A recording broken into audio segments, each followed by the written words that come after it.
ನಮಸ್ಕಾರ. ಬಿ.ಎಡ್ ಮಾಡಲಿಕ್ಕೆ ಬಯಸಿರುವಂಥ ಅಭ್ಯರ್ಥಿಗಳಿಗೆ ನಮ್ಮ ಚಾನಲ್ಗೆ ಸ್ವಾಗತ.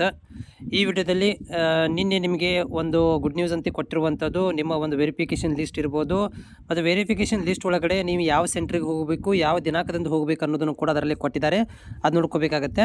ಈ ವಿಡಿಯೋದಲ್ಲಿ ನಾನು ಏನು ಮಾಡ್ತಿದ್ದೆ ಅಂದರೆ ಭಾಳಷ್ಟು ನಮ್ಮ ಅಭ್ಯರ್ಥಿಗಳು ನನಗೆ ಕಾಮೆಂಟ್ಸ್ ಹಾಕಿರೋದು ರಿಜೆಕ್ಟ್ ಲಿಸ್ಟಲ್ಲಿ ನಮ್ಮ ಹೆಸರಿದೆ, ಅದಕ್ಕೆ ಏನು ಮಾಡಬೇಕು ಸೊಲ್ಯೂಷನ್ ಹೇಳಿ ಅಂತ ಹೇಳ್ತಾ ಇದ್ದಾರೆ. ನೋಡಿ ಅಭ್ಯರ್ಥಿಗಳೇ, ರಿಜೆಕ್ಟ್ ಲಿಸ್ಟಲ್ಲಿ ಕ್ಲಿಕ್ ಮಾಡ್ಕೋಬೇಕು. ಅದ್ರಲ್ಲಿ ಕ್ಲಿಕ್ ಮಾಡಿದಾಗ ನಿಮಗೆ ಈ ರೀತಿಯಾಗಿ ಓಪನ್ ಆಗುತ್ತೆ. ಸೊ ಇಲ್ಲಿ ನೀವು ನೋಡ್ತಾ ಇದ್ದೀರಿ, ನಿಮ್ಮ ಹೆಸರಿದೆ, ಆಮೇಲೆ ಜೆಂಡರ್ ಇದೆ, ಆಮೇಲೆ ರಿಸರ್ವೇಷನ್ ಸ್ಪೆಷಲ್ ಗ್ರೂಪ್ ಇದೆ, ಕಾಂಬಿನೇಷನ್ ಇದೆ, ಮತ್ತು ಡಿಗ್ರಿ ಪರ್ಸೆಂಟೇಜ್ ಇದೆ, ಮತ್ತು PG ಪರ್ಸೆಂಟೇಜ್ ಇದೆ, ಮತ್ತು ಟೋಟಲ್ ಅಂತಿದೆ. ಲಾಸ್ಟಿಗೆ ನೋಡಿ ರೀಸನ್ RES ಮತ್ತು ON ಅಂತಿದೆಯಲ್ಲ, ರೀಸನ್ ಅಂತಿದೆ. ಲಾಸ್ಟಿಗೆ DF ಅಂತಿದೆ, DD ಅಂತಿದೆ. ಇದೇನಂತಂದರೆ ಇದು ನೀವು ದಾಖಲಾತಿ ಅಂದರೆ ಅಪ್ಲೋಡ್ ಮಾಡಬೇಕಾದ್ರೆ ಇದರಲ್ಲಿ ಯಾವುದು D ಅಂದರೆ ಮಿಸ್ ಆಗಿರುತ್ತೆ. D ಅಂದರೆ ಯಾವುದು, DF ಅಂದರೆ ಯಾವುದು ಅಂತಂದರೆ ನಿಮ್ಮ ಕಾಸ್ಟ್ ಸರ್ಟಿಫಿಕೇಟ್ ಇರ್ಬೋದು ಅಥವಾ ಸ್ಟಡಿ ಸರ್ಟಿಫಿಕೇಟ್ಸ್, ಇವು DF ಅಂತ ಸೀರಿಯಲಲ್ಲಿ ಬರ್ತವೆ. ಇವು ಏನಾದರೂ ಸರಿಯಾಗಿ ಅಪ್ಲೋಡ್ ಆಗಿರೋದಿಲ್ಲ ಅಥವಾ ನೀವು ಅಪ್ಲೋಡ್ ಮಾಡಿರೋದಿಲ್ಲ ಅಥವಾ ಅದರಲ್ಲಿ ಯಾರ್ದಂದರೆ ನಿಮ್ಮ ಒಂದು BUC ಆಗಿರೋದಿಲ್ಲ ಸ್ಟಡಿ ಸರ್ಟಿಫಿಕೇಟಲ್ಲಿ, ಈ ರೀತಿ ಇದ್ದಾಗ ನಿಮ್ಗಳಿಗೆ ಏನು ಮಾಡ್ತಾರೆ ಅಂತಂದರೆ ರಿಜೆಕ್ಟಲ್ಲಿ ಹಾಕ್ತಾರೆ.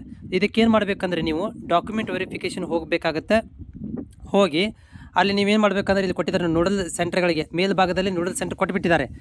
ಓಕೆ, ನಿಮಗೆ ಕೊಟ್ಟಿರುವಂಥ ನೋಡಲ್ ಸೆಂಟ್ರಿಗೆ ಹೋಗಿ ಆ ಒಂದು ಡಾಕ್ಯುಮೆಂಟನ್ನು ನೀವು ಪ್ರೊಡ್ಯೂಸ್ ಮಾಡಬೇಕಾಗತ್ತೆ. ಓಕೆ, ಪ್ರೊಡ್ಯೂಸ್ ಮಾಡಿದಾಗ ಅದು ಅಕ್ಸೆಪ್ಟ್ ಆಗುತ್ತೆ, ಮತ್ತೊಂದು ಹೊಸ ಲಿಸ್ಟನ್ನು ಬಿಡ್ತಾರೆ ನಿಮಗೆ.